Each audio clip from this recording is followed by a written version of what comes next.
The man who knocked me to the floor that night was my own son, not in a moment of anger, not because he lost control. He did it calmly, because it had all been planned long before that night. Stay with me until the end, because what happened in my living room that night wasn't just a betrayal. It was the moment I realized family isn't always the place that protects you. Sometimes it's the place that knows you well enough to break you completely. And before we go any further, do me a small favor. Tap the like button, subscribe if you haven't already, and drop a comment telling me what city you're watching from and what time it is where you are right now. My name is Walter Kozlowski. I'm 62 years old. I was born on the south side of Chicago, raised by a Polish machinist father and a mother who cleaned offices at night so I could eat something other than cabbage. And the very first thing I remember from that November night was the taste of copper flooding the back of my throat. Blood. My own blood, warm against the cold oak floor of the house I built with these two hands. I could feel it pooling under my cheek, slipping into the seams between planks I had sanded myself during the winter of 2003.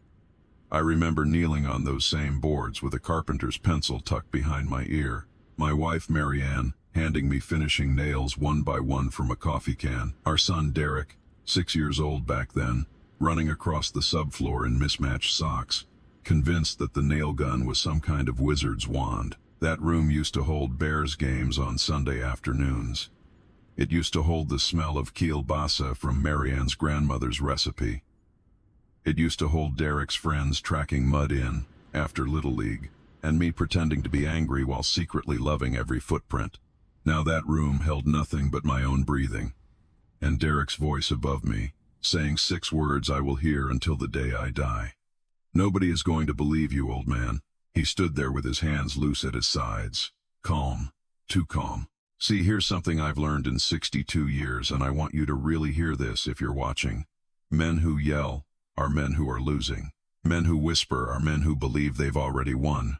Derek was whispering. Behind him stood Courtney, his wife of 4 years, arms folded across her chest, one hip cocked against my bookshelf like she was bored at a post office. There was no panic in her face, no shame, just irritation. Like I had made a simple transaction unnecessarily complicated. Now pause with me for a second. I'm the narrator sitting here in Denver telling you Walter's story, and I want you to really picture that face, because I've seen that exact expression in courtrooms, in nursing home lobbies, in family therapy offices. It's the face of someone who has already spent the money in their head. That face doesn't appear overnight. It grows over years of quiet calculation. I tried to push myself up off that floor. The second I put weight on my right arm, something tore along the side of my rib cage, a pain so white and sharp it stole my breath and dropped me right back down. My temple was throbbing. My vision was darkening at the corners like an old photograph curling in heat. "What are you doing?" I managed to say. And even to my own ears, I didn't sound weak. I sounded stunned. Like my body still hadn't caught up to what my eyes were refusing to accept. Derek shook his head slowly, disappointed, like I was the one who had done something shameful. "You should have just signed the papers, Dad." The papers. Those 3 words hit me with a clarity that cut straight through the fog of pain. Not because they explained the blood, not because they justified the shove, or the way I had clipped my head on the corner of the coffee table, or the boot that had found my ribs while I was already down. No, those 3 words hit hard because they confirmed something I had suspected for 7 months and refused to say out loud, even to myself. This wasn't a fight that got out of hand. This wasn't a bad moment between tired people. This was a decision. They had walked through my front door already knowing what they wanted, and when I said no one more time, they simply chose the next tool in the toolbox. Courtney leaned forward just enough for me to see the ghost of a smile. "We gave you every chance, Walter," she said softly. "Every chance. A chance. A chance to hand over the deed to the house I framed, wired, and roofed with my own hands.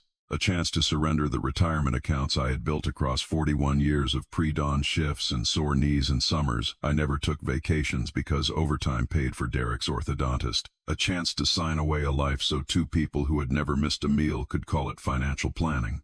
Now, if you're sitting there watching this with a cup of coffee in your hand, I want you to imagine for 1 second what it would feel like to hear your only child say those words to you from above, while your blood is warming the wood beneath you. Because I'm telling you, there's a kind of cold that has nothing to do with temperature. There's a cold that starts somewhere under your sternum and spreads outward like ink in a glass of water. The room started sharpening around me in pieces. The overturned dining chair by the archway, my bifocals crushed near the rug. One lens spidered. The stack of unsigned documents fanned out on the coffee table like a losing hand of poker. The fancy fountain pen Courtney had brought in a little velvet pouch, as if the accessory could dignify the act. And then I saw it. My cell phone, sitting on the side table by the recliner. Maybe 4 feet away, maybe 5. It might as well have been across Lake Michigan. I reached for it. Every inch burned. My fingers scraped across oak, found the leg of the table, then pulled me slowly forward like a man dragging himself out of the surf. Derek didn't stop me. He didn't lunge. He didn't curse. He laughed. That laugh hollowed me out worse than the kick to my ribs. "Go on," he said. "Call them. See what happens." He wanted me to call. Let that sink in. He wanted me to dial, because he had already built the story in his head where I was the confused old man who fell, and he was the concerned son who tried to help. Maybe he thought my age alone would make me unreliable. Maybe he had been telling himself and Courtney and their friends for so long that Dad is losing it, that he no longer remembered who I actually was underneath the years. And in that moment, dragging myself across my own floor, I looked up at him, really looked. And I want you to understand something. I didn't just see the 34-year-old man standing over me in an expensive sweater. I saw the boy I taught to ride a Schwinn by running behind him on 72nd Street until my lungs burned and my calves cramped. I saw the kid whose hospital chair I slept in for 2 nights when he broke his collarbone falling out of the maple tree out back. I saw the teenager I defended at a parent-teacher conference when Mrs. Albright said he was wasting his potential.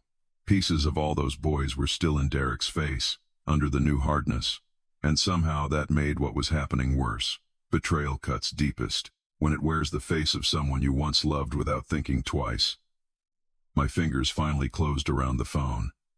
And lying there, bleeding onto a floor I had laid beneath my family's feet 20 years ago, I understood something colder than the pain in my side. Derek thought he had already won, not later. Right then, he thought I was too hurt, too alone, too old, too tired to stop whatever was coming next. But here's the thing, people like Derek always get wrong. They mistake silence for weakness. Sometimes silence is just observation. Sometimes silence is preparation. I pressed one number, not 911, somebody else. And the second my thumb touched that screen, the air in the room shifted. Derek couldn't name it yet, but he felt it. His eyes narrowed, his head tilted slightly, because whatever was happening on the other end of that call, I was no longer just a bleeding old man on the floor. I was the father he had badly underestimated. Now let me take you back, because the truth is, the betrayal didn't start on that November night. It started in April, quietly, the way rot starts inside old pine, hidden behind paint, gradual, easy to ignore, until one day the beam won't hold your weight. At first, Derek just started coming around more, but not like he used to. Not with a 6-pack of Goose Island for the Bears game. Not with some broken garbage disposal he wanted me to look at. He started coming with manila folders, with questions, with that careful, soft tone people use when they want control to sound like concern. He called it planning. He said, "We need to be smart about the future, Dad." He said, "I'm just looking out for you." The first time he brought it up, we were sitting in the same living room after a takeout dinner from Giordano's. He leaned forward, elbows on his knees, and his eyes moved across my house the way a real estate investor looks at a property. Not a home, a property. "You're getting older, Dad," he said gently. "You should really have someone helping you manage things." I remember exactly how calm his voice was. That's what made it dangerous, honestly. If he had been openly rude, I would have pushed back instantly. But he sounded reasonable, practical, like he was offering me dignity, instead of quietly trying to remove it. And this is the part I want every one of you watching right now to really absorb. If you're in your 50s, 60s, 70s, or even if you're 35 and you have parents getting older, Listen. The most dangerous form of manipulation in America today doesn't come through a phone scammer from overseas. It comes from inside the house. It comes with a familiar face and a soft voice. The National Council on Aging estimates elder financial abuse costs older Americans close to $36 billion a year, and the majority of it is committed by family members, not strangers, family. So when Derek said, "I've been managing just fine for 62 years, and I smiled politely," he smiled back. But his smile didn't reach his eyes, and I felt that first hairline crack. Not in him, in me. Because a father knows the difference between a real smile and a performance, between warmth and patience, between love and strategy. Courtney never bothered with the soft approach. Where Derek dressed ambition up like concern, Courtney put greed right on the table and expected applause for her honesty. "This house is wasted on one person," she said to me one Saturday afternoon in my own kitchen, holding one of Marianne's mugs, like she was already picking out new cabinet hardware. "You're sitting on a ton of equity doing absolutely nothing with it. We could turn this into something productive." Productive. I asked her what she meant, even though I already knew. She shrugged with that little flick of her shoulders that I came to recognize as her tell. Renovate, refinance, maybe a reverse mortgage, maybe pull some equity, maybe sell and move you somewhere simpler, a nice condo in Naperville or one of those assisted places out by Wheaton, and then deploy the rest properly. Properly, that word again. Efficient, optimal, strategic, as if every memory inside these walls was just mismanaged inventory on a balance sheet, as if the back porch where Marianne drank her cinnamon coffee every single morning until the cancer took her in 2020 was just square footage per dollar, as if the small gouge in the hallway baseboard, the one Derek made when he dragged his first Little League trophy across the wood because it was too heavy for his arms, wasn't family history but just damage. And Courtney had a favorite word: profit. "There's profit locked up in this house, Walter. There's profit in restructuring. There's profit if we move now instead of waiting." Waiting. They never said the actual word.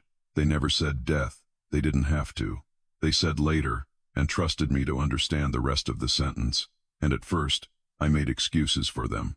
I told myself they were young, ambitious, tactless the way younger people sometimes are when the market is good and everything looks easy. It was easier to believe that than to admit that my only son had started looking at me the way an accountant looks at an underperforming asset. Then the questions got sharper. How many retirement accounts did I have? Was the mortgage fully paid off? Had I updated my will since Marianne died? Who were the named beneficiaries on my life insurance? Where did I keep the original deed? Had I set up a trust? Did I have long-term care insurance? Those are not questions a worried family member asks. Those are inventory questions. Those are reconnaissance questions. Now let me pause and say this plainly, because it matters. If you are listening to this in Phoenix or Atlanta or Sacramento, and you recognize those questions coming from someone in your own family, please hear me. That is not love checking on you. That is a scouting mission. I started answering less, and they started watching more. The visits got shorter, colder, more strategic. Derek stopped asking about my bad back. Courtney stopped pretending to care whether I wanted coffee. Every conversation got funneled toward paperwork, authority, signatures, access. And then one Thursday evening in August, Derek brought a power of attorney packet in a clean folder, already tabbed and highlighted in yellow and pink, and set it carefully on my coffee table like a chess piece. "It's just in case something happens, Dad," he said. I asked him what something meant. He paused, for exactly one beat too long. A fall. A stroke. Confusion. Anything, really. Anything. What a useful word, wide enough to hide an entire agenda inside. I didn't sign. I didn't even pick up the pen. And the moment I shook my head, the performance ended. Not dramatically. They just stopped spending energy on warmth. Derek's tone got clipped. Courtney stopped sitting down during visits like she was no longer planning to stay. They were no longer trying to convince me. They were measuring my resistance, measuring how much pressure I could still withstand. That was when I saw it. Clearly, with no sentimentality left. They were not waiting for me to agree. They were waiting for me to become irrelevant. Too tired, too sick, too lonely, too confused. some version of me weak enough that my consent could be quietly replaced by their convenience. And the moment I understood that, I stopped thinking like a father trying to protect peace at Thanksgiving dinner. I started thinking like a man in a slow-motion threat assessment. I reached out to an old client of mine from my contracting days. His name was Raymond Okafor, and he was an estate attorney at a firm in the Loop. Sharp, honest, built like a linebacker, the kind of man who returned phone calls within the hour. I drove down there on a rainy Tuesday, alone, told him everything. I didn't exaggerate. I didn't accuse. I just laid it out the same way I used to lay out a job site for my crew, beam by beam. And Raymond looked at me across his desk, took off his glasses, and said something I'll never forget. "Walter, you're not paranoid. You're early. Being early is the only advantage people like you ever get." And so I got quiet. Methodically, invisibly quiet. Over the next several weeks, I reviewed every account I owned. I changed authorizations. I moved funds into protected structures. I updated the deed. I dissolved and replaced a couple of old accounts Derek knew the numbers on. I established a revocable living trust with very specific successor trustees, none of them named Derek. I updated my medical directive. I updated my will. I documented every suspicious conversation I could remember, dated, time-stamped, stored in 2 places. Every signature I made during those weeks carried more real weight than any document Derek ever slid across my coffee table. His papers were about surrender. Mine were about defense. And when the last protection was fully in place, Raymond gave me a number, a direct line. "Memorize it," he said. "Don't save it under my name. Don't save it at all. Just know it." So I did. I repeated it to myself every night the way my mother used to recite the rosary. And if I'm being honest with you, some part of me still prayed I'd never have to use it. I kept hoping Derek would wake up one morning and remember who he used to be. Now, I want you to really sit with this part. If you're watching this and you're going through something similar, if there are people in your life who have started looking at what you own instead of who you are, I'm telling you, don't wait. Don't wait for the argument to escalate. Don't wait for the bruise. Call an elder law attorney. Call Adult Protective Services. Call AARP's fraud line. There are resources in every state. In Illinois alone, the Illinois Elder Abuse and Neglect Act exists for exactly this reason. Use it. Being early is the only advantage you get. That November night, when Derek crouched down next to me while I had that phone pressed against my ear, what struck me most wasn't hatred. Hatred is hot. Hatred is loud. Hatred you can recognize from a mile away. What I saw in my son's face was something far colder. Confidence. The kind of confidence a man wears when he has rehearsed the ending of a story so many times in private that he has confused rehearsal with reality. "You're really doing this?" he asked. Courtney laughed quietly behind him, one of those nervous laughs that's trying to sound amused. "They're going to think you're confused, Walter," she said.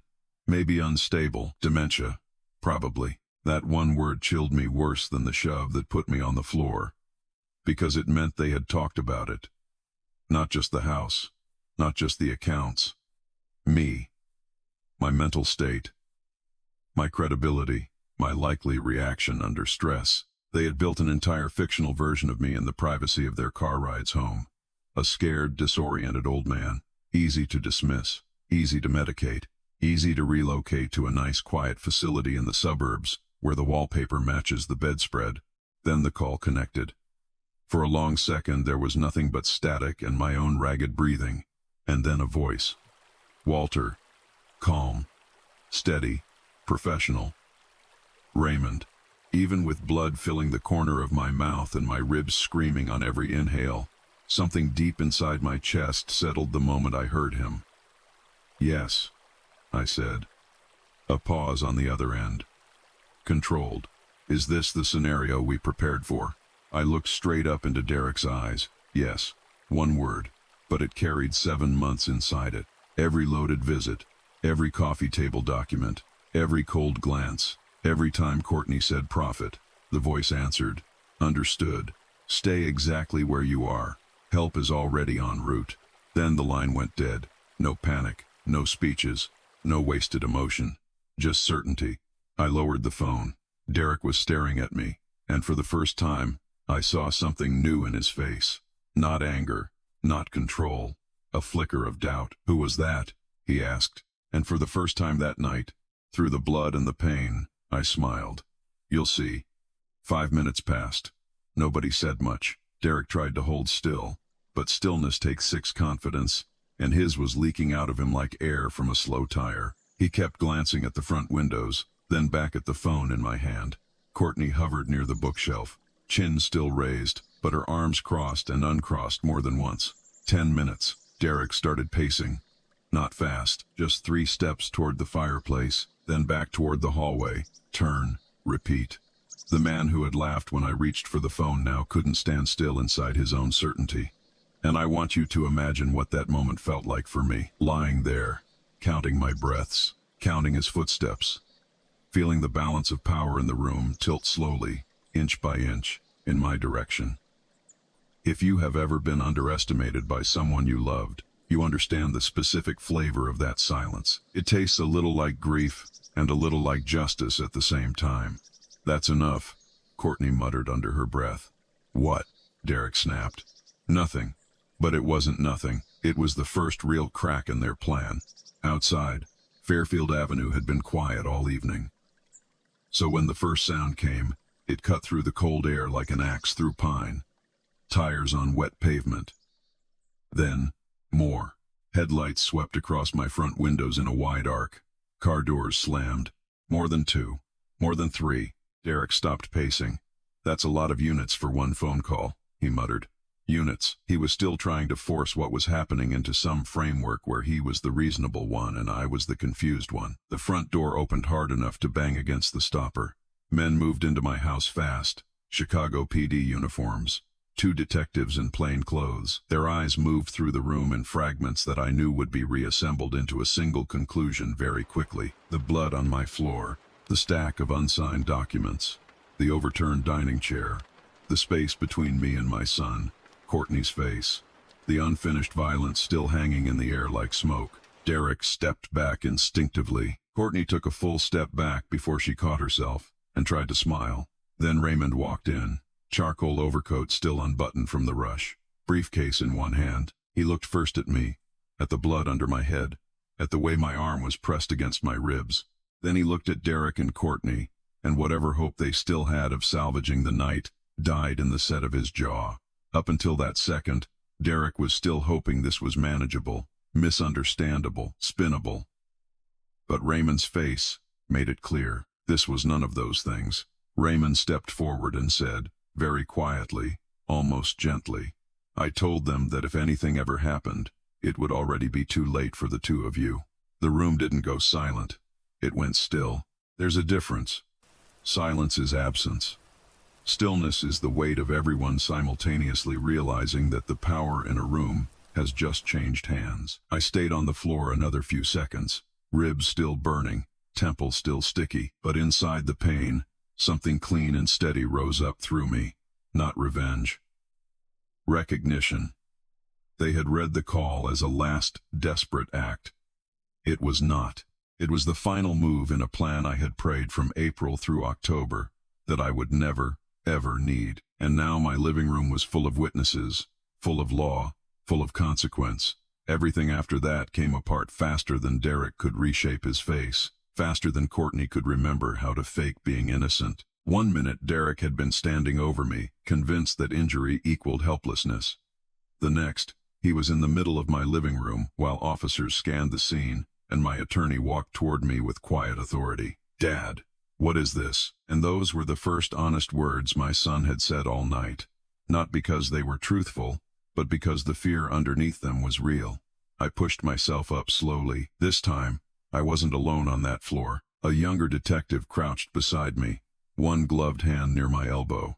Another officer braced my back as I shifted to sit up against the base of the couch. Pain ripped through my ribcage so sharp the edges of the room blurred. But I stayed upright, not with Derek's help, with the help of people he had been certain I would never call.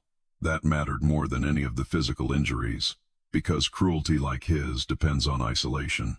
It feeds on the belief that the target has nothing, no proof, no leverage, no ally willing to step through the door. Derek and Courtney didn't only want my house, They wanted the whole story. A confused old man, an accident, a fall, possibly a cognitive decline, easy to dismiss in a probate court 6 months down the road. They had mistaken preparation for helplessness.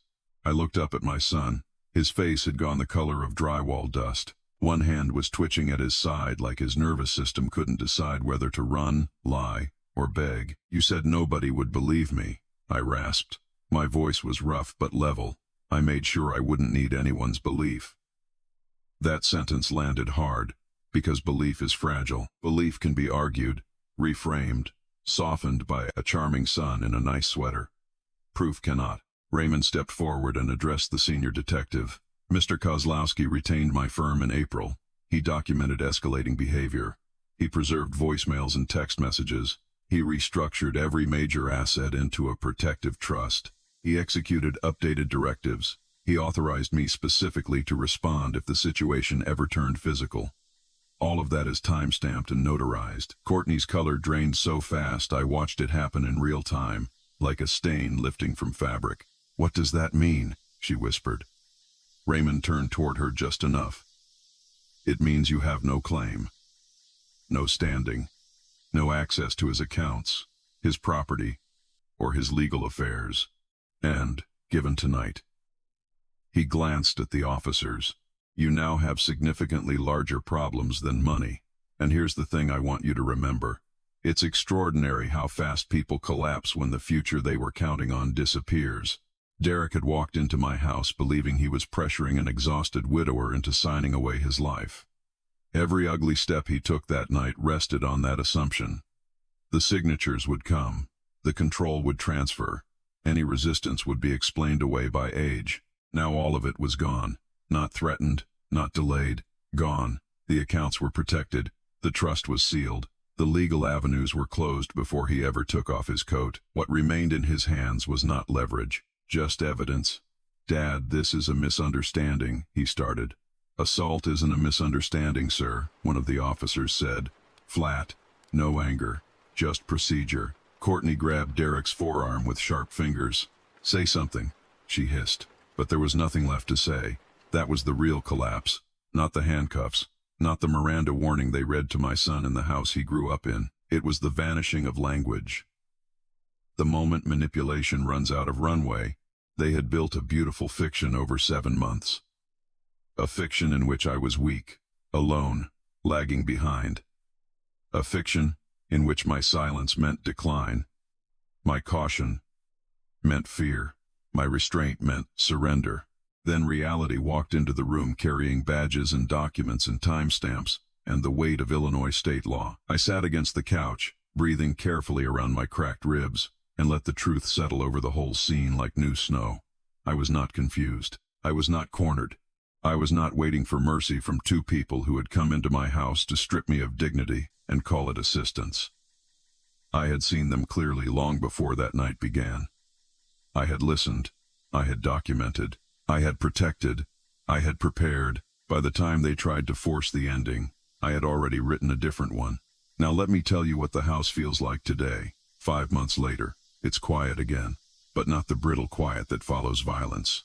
Not the kind of quiet that makes an old man listen for footsteps in the hallway that aren't coming anymore. A different quiet. A settled one. The blood is gone from the floor. The stain near the side table took more effort than I expected. Oak keeps memory in a stubborn way. I got down on one knee to clean it myself the first day I felt strong enough. Slow work, painful work, but necessary. That floor was mine long before blood ever touched it. I laid those boards in 2003, measured twice, cut once. Fitted each plank so tight you couldn't fit a dime between them. Back then my hands were steadier. My back held up for 10-hour days. Marianne was still alive, still laughing at how long I took to choose between 2 nearly identical wood stains from the Menards on Kedzie Avenue. Derek was small then, running across unfinished subfloor in his little striped socks, while I pretended to be annoyed. He thought houses just existed. He didn't understand that homes are built one decision at a time, one sacrifice at a time. 1 year of labor stacked quietly on top of another year. And maybe that was part of the problem. Maybe people who inherit comfort too closely begin to mistake it for nature itself. They think the roof was always sealed, the property taxes were always paid on time, the pantry was always stocked with cereal, the porch light was always on. They don't see the decades of labor under the floor. They only see the finished surface. And eventually, some of them start imagining that surface as something waiting to be transferred. The noise is gone too. No more carefully staged conversations dressed up as concern. No more manila folders on the coffee table. No more Courtney standing in my kitchen measuring cabinets with her eyes. No more Derek using the word help in a voice that actually meant ownership. I hadn't realized how loud manipulation had become in my own house until the day it finally went silent. Manipulation has a sound, you know. It isn't shouting. It's repetition. It's suggestion. It's pressure dressed up as love.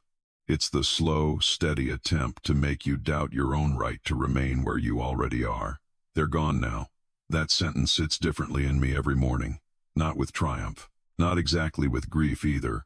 Something more like acknowledgement. A line reached, crossed, closed.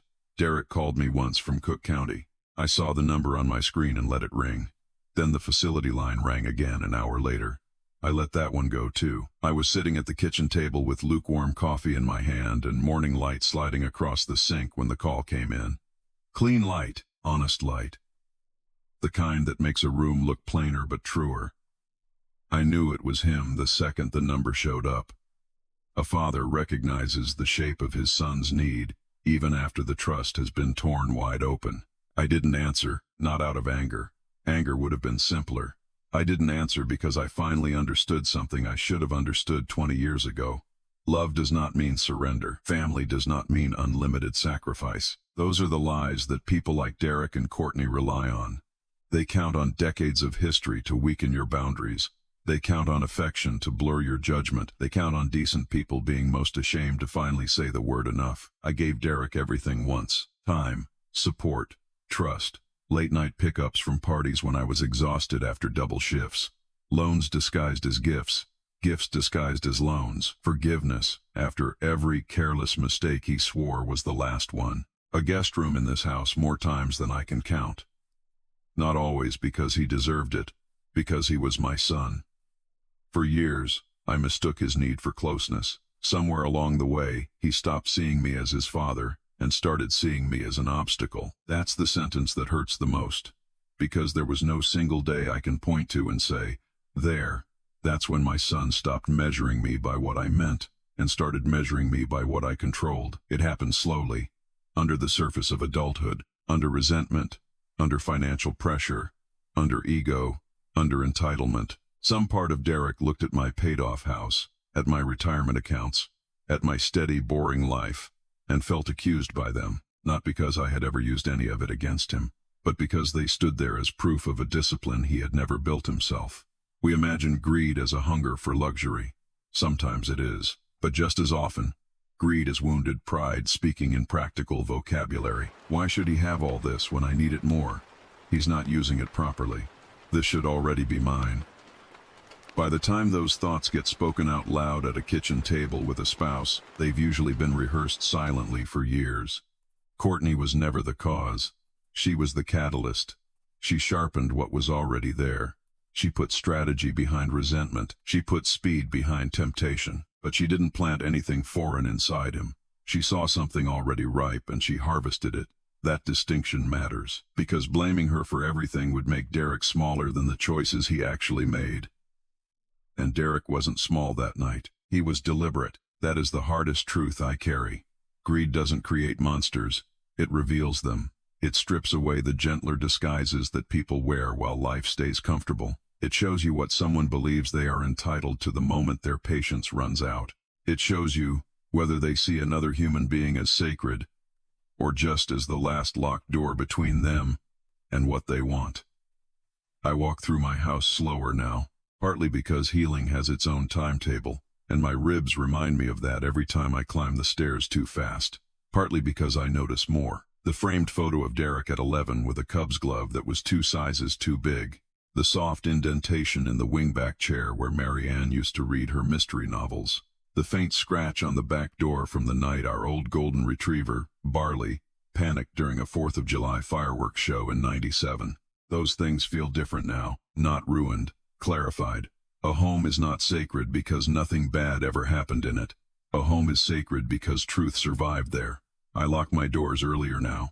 I read paperwork more carefully. I no longer confuse caution with paranoia. I trust less automatically and I observe more completely. There's sadness in that. But there's also dignity.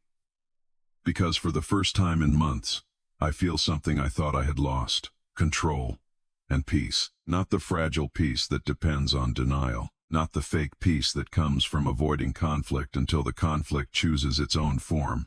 Real peace. The kind that gets built from seeing clearly and standing anyway. And here's what I want every person watching this video to understand. Derek was wrong about one specific thing. It wasn't that no one would believe me. It's that he never understood something basic about who I am, about men like me. Men who spend 40 years building slowly, protecting quietly, enduring more than we announce at the dinner table. I didn't need anyone to believe me. Belief can be delayed, belief can be challenged, belief can be performed around. I just needed to be ready. Ready before the shove, before the blood, before the smug little laugh in my son's throat. Ready while they still thought I was behind the moment instead of 3 moves ahead of it. Ready with proof, with structure, with decisions already finalized before panic had any chance to shake my hand, and I was. Here's what this teaches us, and I want you to take this with you today. The biggest mistake most people make is assuming that love inside a family is automatic protection. It isn't. Love is the reason you build the protection, not the substitute for it. If you are over 50 in this country, please do 3 things this week. Number 1, call an elder law attorney and ask specifically about a revocable trust, an updated power of attorney naming someone you trust absolutely, and a healthcare directive. Number 2, program the Adult Protective Services hotline for your state into your phone. In Illinois, it's 866-800-1315.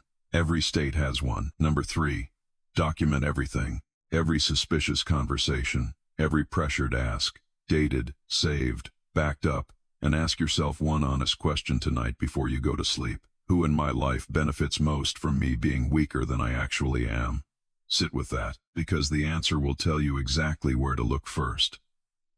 Now, before we wrap up, I want to hear from you, because this is the part I love most. Comment the number 1 if you think Walter did exactly the right thing. Comment the number 2 if you think Derek deserves to be forgiven eventually, whenever he serves his time. Comment the number 3 if you have ever personally been in a situation even close to this, with a family member crossing a line that should never be crossed. And right below that, tell me what city and what country you're watching from, and what time it is where you are right now.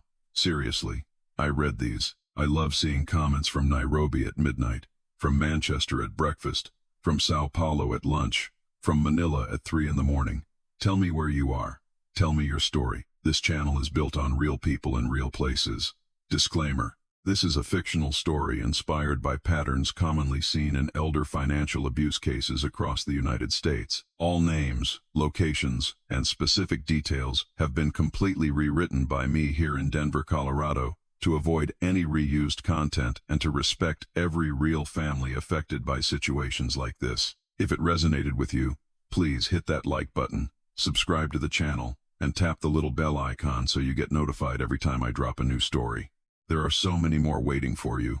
Take care of yourselves, lock your doors, update your paperwork, and never ever let anyone convince you that protecting yourself is the same thing as not loving your family. It isn't. I'll see you in the next one.